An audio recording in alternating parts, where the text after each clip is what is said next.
Good morning, and thank you for joining us. Welcome to our webcast on administering the WAIS-IV and WISC-V remotely. What can I learn and how? The Neurocognitive Center of Excellence at Pearson has invited several of our Pearson clinicians to speak with Wechsler Research Director Susie Raiford today about some common questions that we are hearing with regard to administering the WAIS-IV and WISC-V remotely. We have a panel of clinicians with us today who are here to ask some questions of Susie. We have Pat Moran, Lindsay Simas, Anne-Marie Kimbell, Kathleen Woodward, Maggie Kjer, Liz Gross, and Gloria McCoo. And we have, of course, Dr. Susie Raiford, our Wechsler Research Director. So thank you, Susie. And let me have Dr. Pat Moran ask the first question. Thank you for your time, Susie. So one of the first questions that has been brought up by folks who are doing testing, particularly with the WAIS, is what can I do if I can't administer block design? Mm-hmm. So it's not surprising we're hearing that question a lot, because we've learned that many people who are using the WAIS and the WISC are assessing directly into the examinee's home. So although some people are bringing people in and doing a clean room assessment in their offices, many times it is direct to home. So I'm really glad that this question came up and we can talk about this. So for the WAIS-IV, we do have some flexibility in the full scale IQ and in our composite scores to do things like substitute or prorate. And in this case, if you're not going to be able to use block design, you would give all of your core 9 subtests that you typically give. So similarities, vocabulary, information, visual puzzles, matrix reasoning, digit span, arithmetic, coding, and symbol search. So that's all the 9 core subtests other than block design. And you would choose to substitute for block design using figure weights or picture completion, or you could prorate. And that can be done on the perceptual reasoning index as well as on the full scale IQ. You can use substitution or proration on either one. And as well as on the general ability index. You can also substitute figure weights or picture completion for block design. So here you'll still get your full scale IQ, and if you wish, your GAI along with all of the other 4 index scores. Does that help? Thank you. And with the next question is Lindsay Simas. Hi, Susie. Thanks so much for being here today. Just piggyback on what Pat had asked, I'm curious what I can do if I can't use block design or response booklets. Okay. So we're going to do something similar, but we're going to have a couple of composite scores that we can't obtain in this situation. So on the perceptual reasoning index, we can still substitute figure weights or picture completion for block design, or we can prorate on the perceptual reasoning index. We can still obtain our VCI and our WMI, but we would not be able to obtain the processing speed index because we're not going to give coding or symbol search. And we would not be able to obtain the full scale IQ because if you don't have any processing speed subtest, then you're not able to calculate it. However, if you want a kind of more of a global measure, you can use the general ability index and substitute. So for this battery, you would give all of your core 7 subtests other than block design, coding, and symbol search. So similarities, vocabulary, information, visual puzzles, matrix reasoning, digit span, and arithmetic are the 7 out of the core subtests that you would use. And then you would choose figure weights or picture completion to substitute for block design or prorate. And here you will get a GAI, if you wish, along with 3 index scores, the VCI, the PRI, and the WMI. Thank you. Thank you. Susie, I've got the next question. This is Anne Marie. What materials would I need if I wanted to do this? Sure. So there are materials available that are digital that you would need, and you'll need all of the WAIS-IV STEM books. There's 2 of them, the stimulus books that are digital on Q Global. You would need a manual, administration scoring manual, either your paper copy or your you can purchase a digital administration scoring manual on Q Global as well. You will need a paper record form. So Q Global doesn't have something on there that allows you to administer and score digitally. You can administer using the STEM books, but there's not something that you would mark up or click or anything like that. So you still need your paper record form, and then the paper response booklet if you're going to be giving coding and symbol search. We recommend having one of those in each location for the examiner and for the examinee. In addition, you could also use your Q Interactive WAIS-IV subscription and use mirroring software to mirror the examinee's iPad onto your screen, and then use screen sharing to show that content to them. So if you already have a subscription to Q Interactive, you can administer it through Telepractice as well. If you use that mirroring software, there's no need to double purchase. And then if you're wanting to calculate a general ability index, you'll need that table, which is there's a norms table in the WAIS-IV Technical and Interpretive Manual in Appendix B. And back when we did the WAIS-IV, this was the first time that we placed the general ability index in the actual manuals. So we had it in the technical manual. So you'll need to check for it there. Thank you. I appreciate that. We have Kathleen Woodward with our next question. Hi, Susie. We have been discussing the WAIS-IV, but can you let us know what it would look like to administer the WISC-V without block design? Sure. So if you remember on the WAIS-IV, there's 10 core subtests that go into the full skill IQ, and the WISC is a little different because we switched over to the 5-factor model, whereas the WAIS-IV was the 4-factor model. So when those composite scores were calculated, there's some different choices that need to be made in terms of how much substitution and proration is allowed. So it is somewhat different than the WAIS-IV, the WISC-V scenario.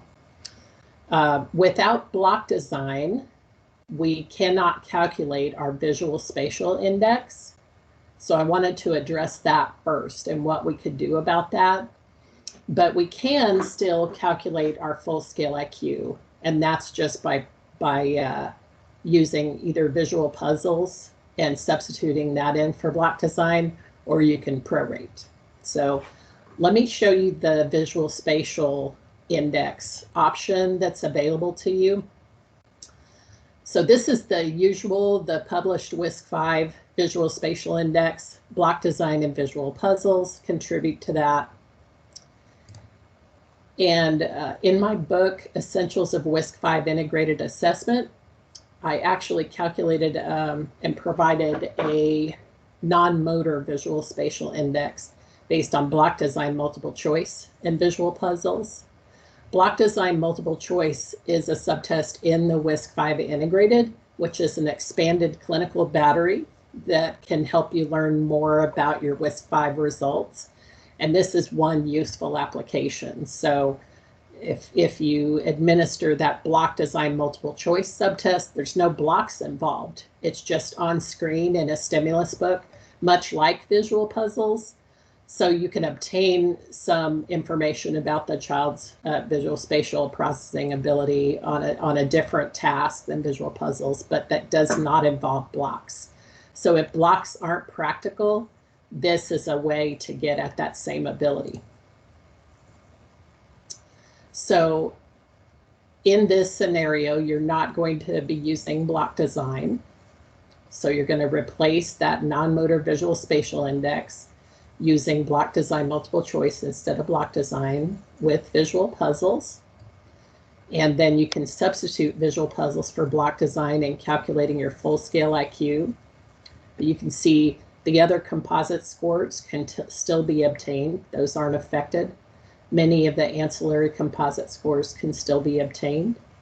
And then I'm going to talk about this a little bit more on the next option, but there is a non-motor nonverbal index and a non-motor general ability index that can be calculated with block design multiple choice. So we have to have the right components from the WISC-V integrated, and we're going to be going over that a little later, exactly what's needed to be able to use this battery.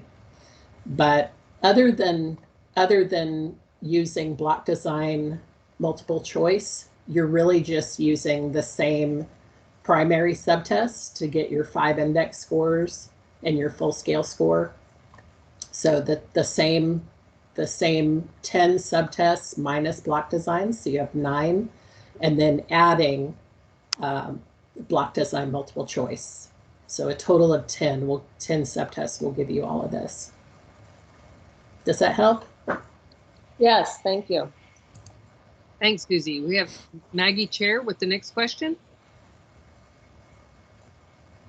Thank you, Anne-Marie. Hi, Susie.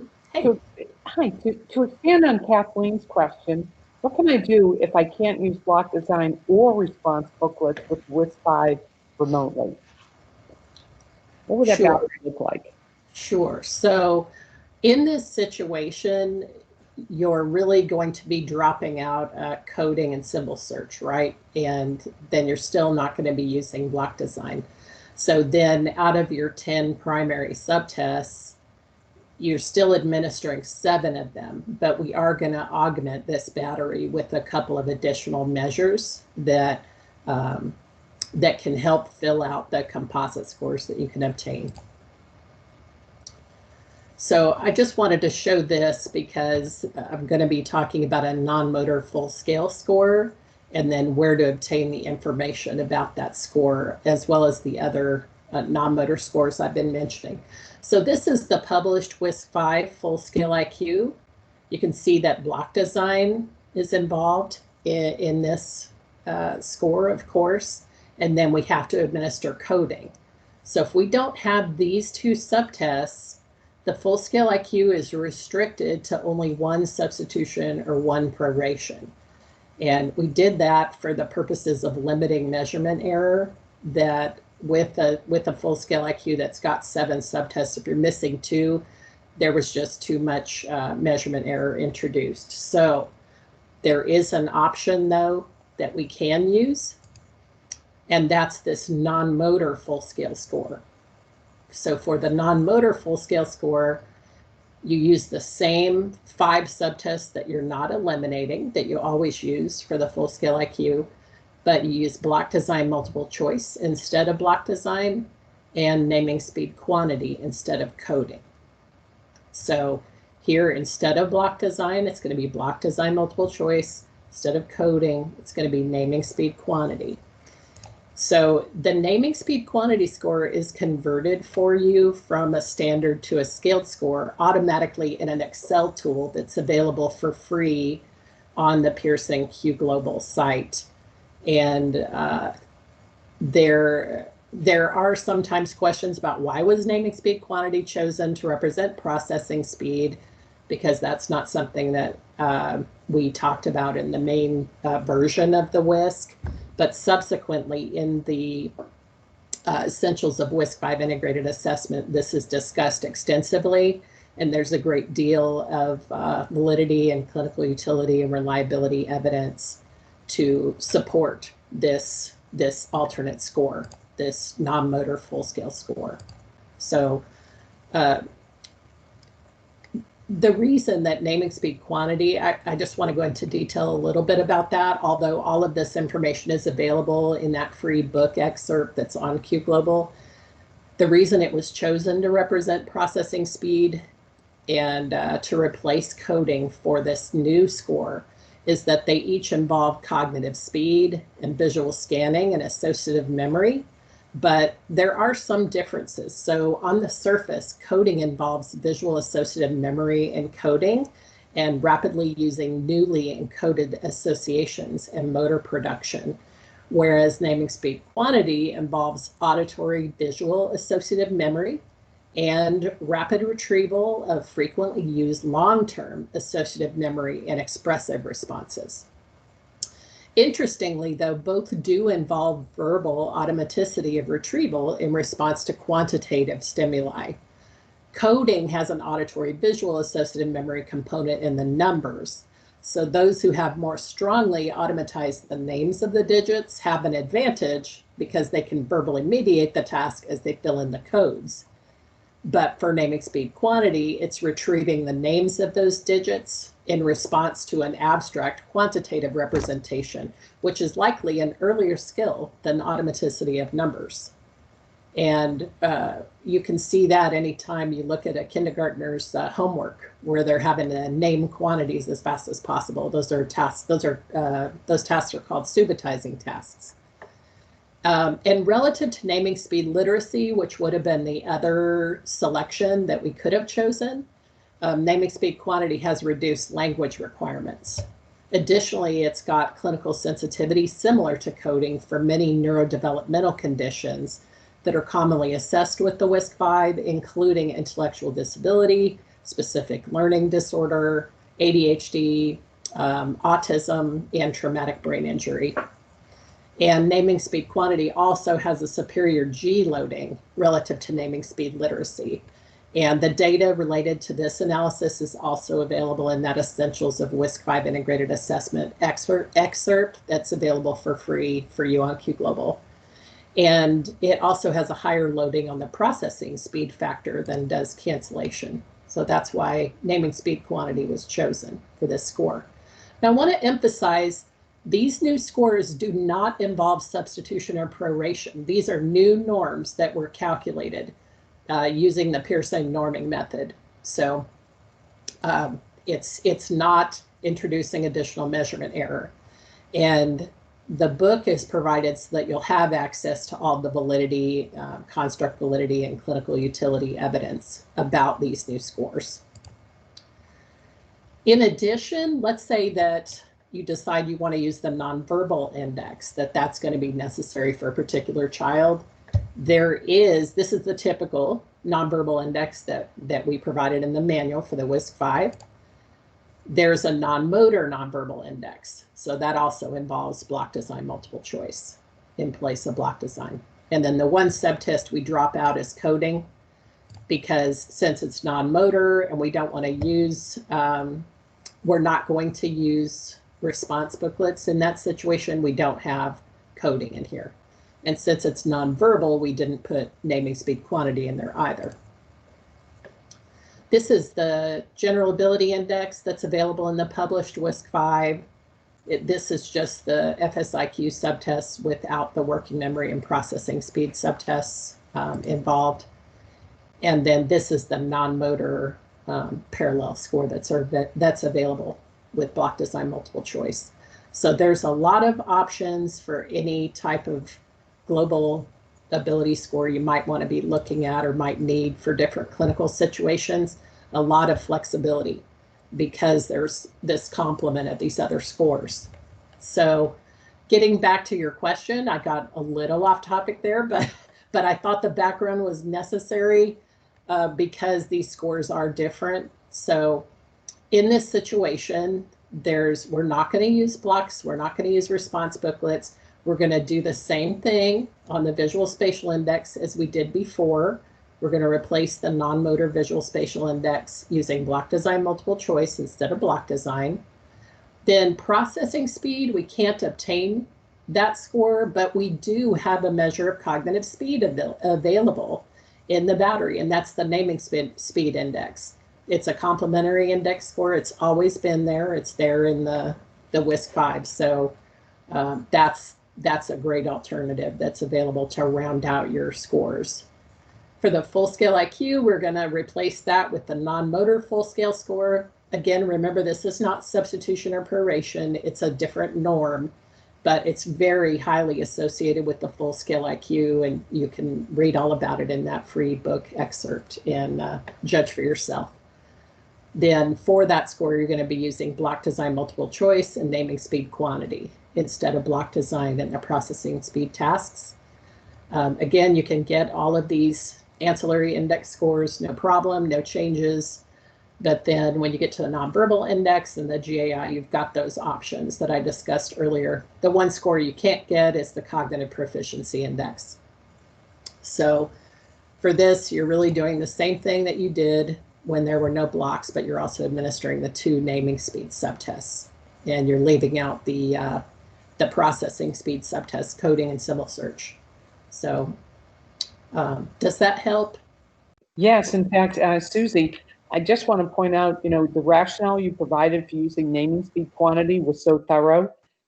I really appreciate that, as well as that, the task demands analysis has never been more relevant to our practice, especially for school psychologists. Yes, Great. thank you very much, Susie. And with our next question is Liz Gross. Hi, Susie. Yeah, this is very helpful. I'm wondering what materials would I need to do this? Sure. Well, we've got a handy dandy list here for you. So remember, for block design multiple choice, you're going to be accessing some of the WISC-V integrated components and some of the components related to the Essentials of WISC-V integrated book I've been mentioning. Again, this is not being sold, where this is available for free on Q Global, and so is the interpretive assistant. These 2 pieces kind of go together. They're companion pieces, and that's where you find all the information about those non-motor scores. Now, to administer block design multiple choice, in addition to having our WISC-V digital STEM book, we have to have those WISC-V digital stimulus books. There's 3 of them that you're going to need that are available for purchase on Q Global. Then you also will need the WISC-V integrated stimulus book 2, and that's because that's where the block design multiple choice stimuli are. There's a record form that's just a 1-page record form, and it's printable as many times as you need it to be printed for block design multiple choice. And I think it's a very low price. It's probably under $2. And once you buy it, you have it, and you can print it as many times as you need to. And it's really just to allow you to administer and score block design multiple choice. Then the WISC-V integrated administration and scoring manual you'll also need. That's available on Q Global if you want the digital version. You can also use your paper manual as long as you have access to it. And then the WISC-V integrated administration and scoring manual is also necessary. There's been a little bit of confusion from some folks about where the norms are for block design multiple choice. Those are in the WISC-V integrated administration and scoring manual in table A1, which is set up just like your WISC-V administration and scoring manual. Table A1 is where the subtest norms are. The subtest norms are not in my book, and that's because they were published with the integrated, of course. So if you want to use the block design multiple choice subtest norms, you need this.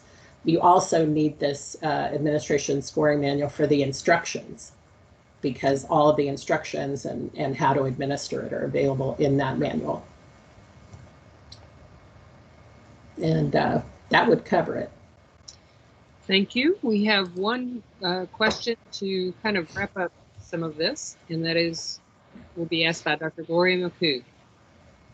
Hey, Susie. My question is about validity. What evidence for validity is there for the scores that I obtain with a remote administration? That's a very good question, Gloria, and I have a lot to say about that. I've pulled in a couple of examples as well, but really, when you think about the validity evidence, we're going to be accessing existing studies that have been conducted on a wide variety of measures.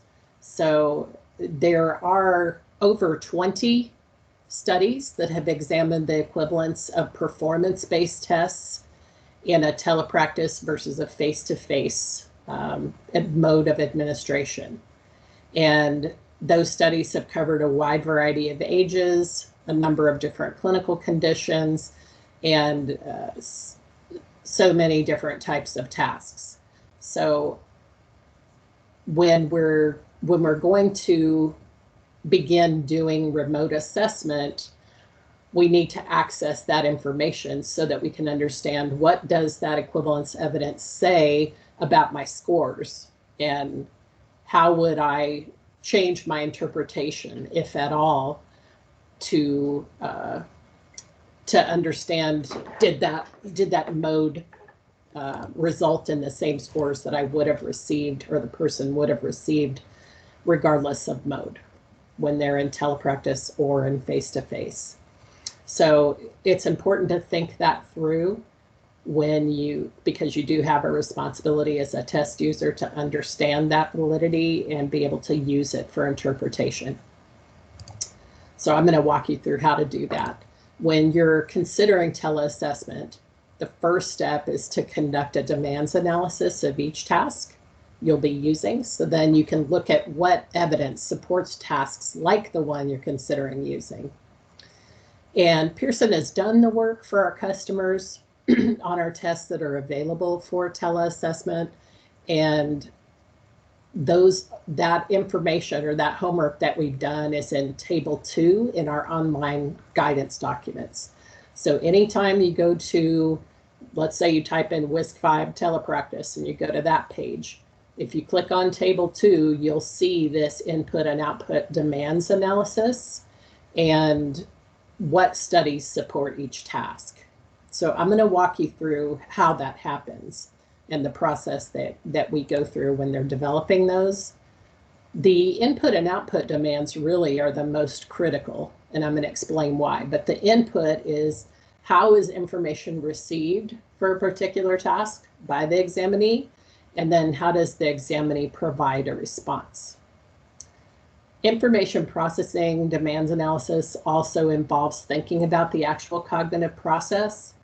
But because of all the information that's made available in these guidance documents, these telepractice guidance documents, the processing shouldn't be different in teleassessment if done properly.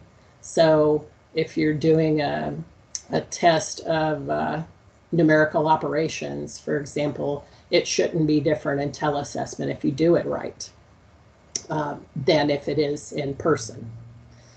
So, but typically when you're analyzing the processing demands, you think about what abilities are needed to process the information, what pre-existing knowledge is necessary, and are there strategies involved in processing the information or formulating a response. So I'm going to give some examples of how the Pearson Telepractice guidance guides you to ensure that these are the same when you're in a teleassessment mode as they are in face-to-face. So in terms of abilities that are needed to process the information, a barrier could be technology. So you want to make sure that technology is not interfering with the person's ability to express what they know or what their true ability is in that area. So it's important here, for example, to monitor technology issues and interpret or don't interpret your score accordingly. Like if you're administering a digit span task, for example, and the technology glitches or the audio glitches, it's important to know how that impacted your interpretation and then interpret that score or don't accordingly. Because if it's a technology glitch that caused them not to be able to hear rather than attention or concentration or working memory being involved, that's not what you're trying to measure. In terms of pre-existing knowledge that's necessary, let's stay on the digit span example. So imagine that you're administering digit span and the person is writing down the numbers as you say them. That's kind of interfering. That could be a strategy in formulating a response. So that's really a strategy. but it's not one that we want to be measuring. We don't want to measure their ability to write down the numbers as fast as you say them. So we don't allow note-taking or others in the room helping as a strategy any more than we would in a face-to-face session. Another example of a strategy might be opening up the response booklet before it's time, like before the session, and kind of looking at coding and trying to figure out what it is that you're going to be doing. Face-to-face, they're not able to do that. So if they do it in a teleassessment environment and don't wait to open that response booklet until it's time, then that's measuring something we don't want to measure.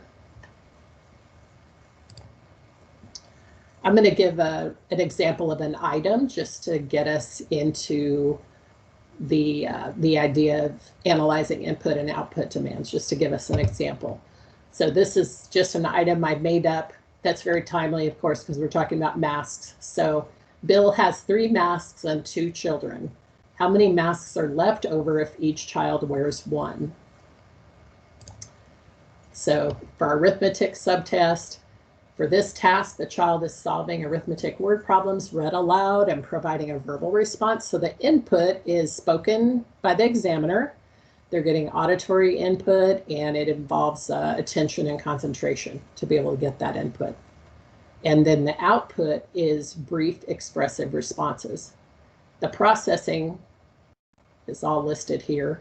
But as I said, that's not really what you need to focus on when you're thinking about applying the equivalence evidence, because this should all be the same as it is in face-to-face. So this is just a little snippet of that table 2 that I mentioned earlier that's in our Telepractice guidance documents. And this table goes through and lists the input and the output demands of all the subtests. This is WISC-V that I stuck in here, but we've got this for many, many different performance-based measures on the appropriate web pages for these products. So for the WISC-V, let's start with just similarities. We know that we get brief directions, the keys down here for what these stand for. These are just abbreviations, but brief spoken directions from the examiner and spoken stimuli, because the items are all spoken to tell the examinee what they're needing to do. And then the output is an open-ended spoken response. So then if we go look at the telepractice studies that are available, which are listed in the reference section for each one of the guidance documents. We didn't put the full reference here, but we can see there are 3 studies that support similarities, the equivalence of similarities in face-to-face or teleassessment. And then there's a number of digital studies also that have been done to look at the equivalence of similarities in a digital environment versus a traditional paper format. We included these because although they were not conducted remotely, these studies do involve the use of technology in assessment, and many have been concerned about how would the use of technology affect my examinee. So you can look at those as well. And then in this last column, we provided the evidence for similar tasks. So tasks that have the same input and output demands and what those references are. So here you can see there's a number of studies that have examined vocabulary, which is very similar to similarities, has the same input and output demands, as well as a number of measures from other tests that have been studied. And similarly, this is a row for matrix reasoning. We have a row for every subtest that walks through this same process. So as you're reviewing the evidence for equivalence, you're looking to inform appropriateness and your interpretation. And the question being answered is, does this evidence indicate score equivalence across modes? And on average, would a person obtain the same score with both modes? And if the evidence indicates yes, you should be able to use the same norms. You should be able to apply the reliability and validity evidence from the existing measure. But if there are studies that indicate that there is an effect, that's different than if it says if the research indicates there's no effect on scores of that type. A new study probably isn't necessary in that case. There have been some studies, not on these particular tasks that I've been talking about, but some studies that have indicated small effects, and then sometimes a second study indicates that there is no effect. So upon closer examination, that effect washes out. So it's just important to be able to know what that evidence says and understand it to support your interpretation. And I think that should cover the question, Gloria. Yes, thank you. Very helpful. Thank you so much, Susie, for your time today and for the work that you and the other researchers on the R&D teams at Pearson have conducted this spring, well, and always, but this spring around these remote assessment questions. We really appreciate it. For you in the audience, this is a link to the Telepractice page, and then also a link to the Pearson Assessments General page, the Professional Assessments General page. We hope this has been helpful for you. Again, Susie, thank you. Panelists, thank you. We appreciate everyone's time.